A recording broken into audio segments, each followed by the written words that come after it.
À présent que nous avons compris comment est-ce que le token fonctionne et qu'on a réussi maintenant à récupérer les informations de l'utilisateur connecté à travers une route qui est protégée, la prochaine étape à mettre en place est de faire en sorte que l'utilisateur ne puisse créer un poste que lorsqu'il est connecté.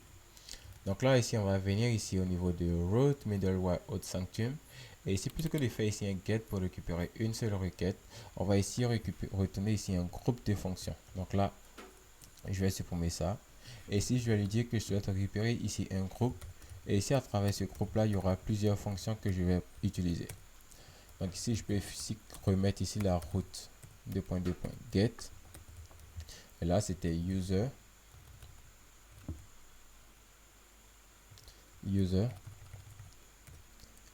Et ici, on avait ici la fonction. C'était la fonction request. On avait $request. Et ici, on avait ici un return de $request.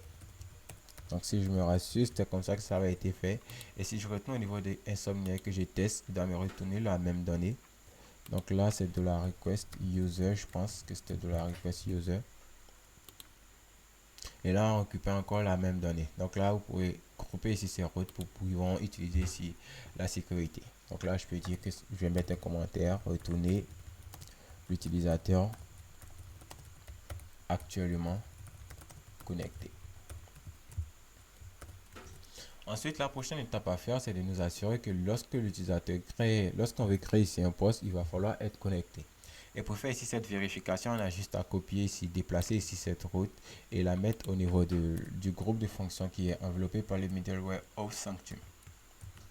Et là, on va aller ici faire un petit ajustement au niveau du post controller et la méthode store. Donc là, c'est la méthode index, la méthode store. On va lui dire que maintenant ici, on a un user ID qui est égal à $post user ID qui est égal à auth user. Là, on récupère les informations de l'utilisateur qui est connecté et on récupère son ID directement. Donc là, on appelle ici un auth qui permet de vérifier que quelqu'un est connecté. Là, lorsqu'on enchaîne ici sur le user, on souhaite récupérer les informations de l'utilisateur qui est connecté. Et lorsqu'on pointe ici sur l'ID, on souhaite récupérer l'ID de l'utilisateur qui est connecté. Donc la lecture est la suivante. Vérifie d'abord qu'un utilisateur est connecté. Retourne-moi l'utilisateur qui est connecté.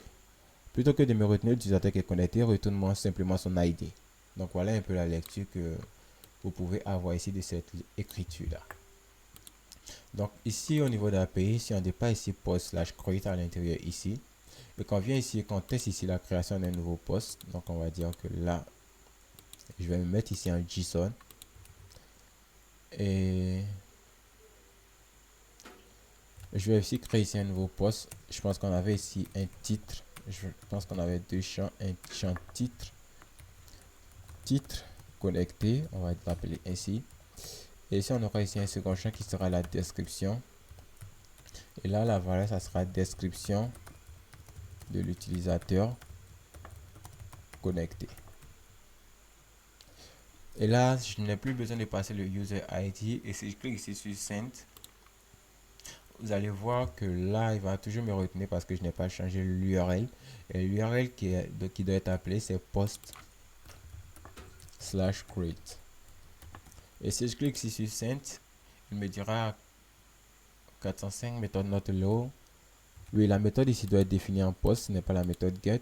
Et si je clique maintenant ici sur Send, on verra qu'il me retourne ici les informations de l'utilisateur du post qui a été créé. Donc on a le titre, la description, le user ID. Donc là, vous voyez que là, il a récupéré le user ID automatiquement.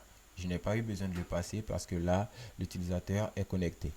Et si jamais l'utilisateur n'est pas connecté, si par exemple je reviens ici que authorization, j'enlève la valeur du BRL dans le header, j'enlève toute la valeur de l'autorisation, c'est-à-dire ici la clé d'accès, et que j'essaie de créer encore un nouveau poste sans cette clé d'accès là, il me dira internal error, la route login n'est pas définie, ce qui veut dire par là que l'on n'est pas connecté. Donc là, je vais la remettre encore une fois. Et si je vais mettre un titre connecté 2 pour me rassurer que ça fonctionne. Et si je clique à nouveau sur Send, on aura titre connecté 2 qui sera enregistré dans la base de données.